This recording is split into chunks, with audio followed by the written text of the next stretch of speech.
We are talking about vaccines today. What are the vaccines in the pipeline? Are they going to be fast-tracked like we saw with the COVID-19 vaccines? And how are we going to turn these life-saving vaccines into vaccinations? Hello and welcome to Science in 5. I'm Vismita Gupta-Smith. Our expert today is Dr. Katherine O'Brien. Welcome, Kate. Let's start with the vaccines that are in the pipeline. That's such a great question, Vismita. We've seen the rapid development of COVID-19 vaccines over the past 2 years, and there is a whole pipeline of products that are coming through that aren't against other germs other than COVID-19. They really fall into two categories. The first is vaccines for germs that we don't have vaccines for. And the primary ones that we're pursuing in that group are vaccines against RSV. That's a virus that is one of the most common causes of serious lung disease in young children and infants. It comes through in waves on an annual basis in pretty much every country around the world. Another of the new vaccines that we don't have a product yet for is Group B strep.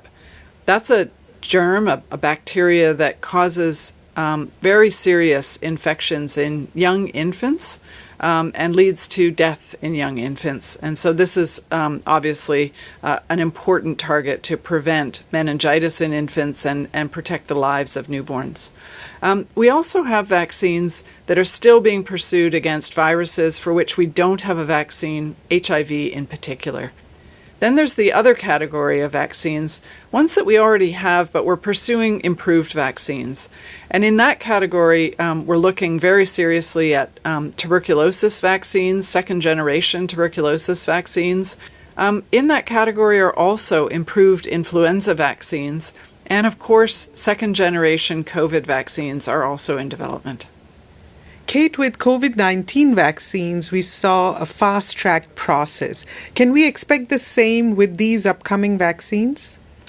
Well, COVID-19 was very special, and you've probably all heard this term, unprecedented. We keep calling the development of COVID-19 vaccines unprecedented.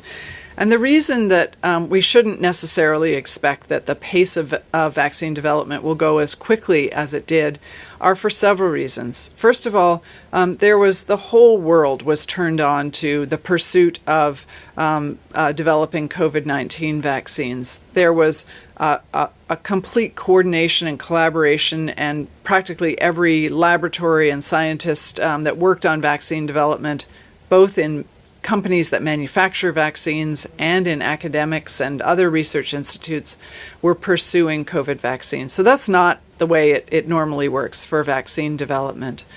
The second reason is that the amount of funding that goes into vaccine development was enormous and unprecedented for COVID vaccines. And the third reason that these were so fast and so successful was that there was an infrastructure for clinical trials around the world that was used and turned over to COVID-19 vaccine development. So it was really that there was this one target that everybody was pursuing. So for these other vaccines, we wouldn't expect that they would go nearly as quickly. However, I think because of all the different ways that clinical development of vaccines happened during COVID-19, people are really learning the lessons from that and looking at the steps that can be shortened or run in parallel so that we can actually shorten the amount of time and the amount of effort and investment it takes to bring some of these life-saving vaccines actually to availability. Kate, we know that governments around the world are working hard to provide access to these vaccines. Speak to us about how these upcoming vaccines will be turned into vaccination. You know, it's commonly said that vaccines don't save lives, vaccinations save lives. And so a vaccine is really of no benefit if it sits on the shelf and doesn't actually get deployed. Now, there are lots of reasons why vaccinations don't happen, even though vaccines are available.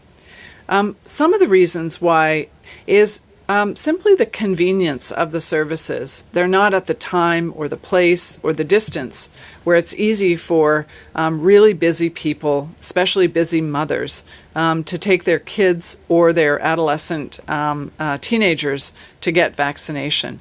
It's also a problem for older adults.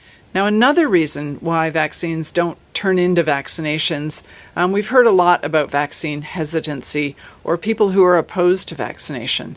And I want to really debunk a myth that somehow this is a big group of people. In fact, people who are opposed to vaccination is a very small fraction of people who don't get vaccinated. And usually they're operating under some misinformation that's been shared with them. But there is another group of people who are hesitant about vaccines. They may have questions about how safe do we know that vaccines are, and what is the way that vaccines work.